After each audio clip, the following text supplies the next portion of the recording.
Paglipana ng vape, may halong marijuana. Pinaiimbestigahan sa Kamara. Narito ang news scoop ni Mayan de Palma.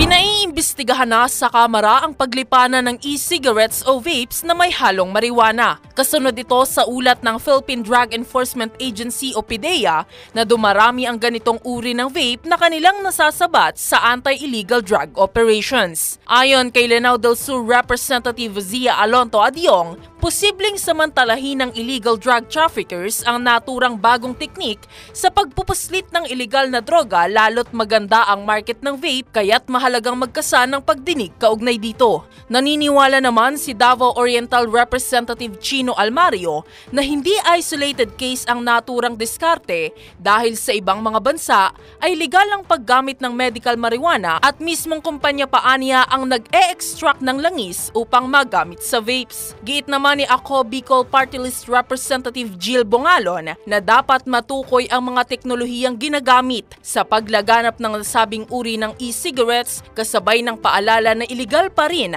ang paggamit ng marijuana sa bansa. At yan ang aking news scoop. Ako po si Mayan de Palma, nagbabalita ng tama, naglilingkod ng tama.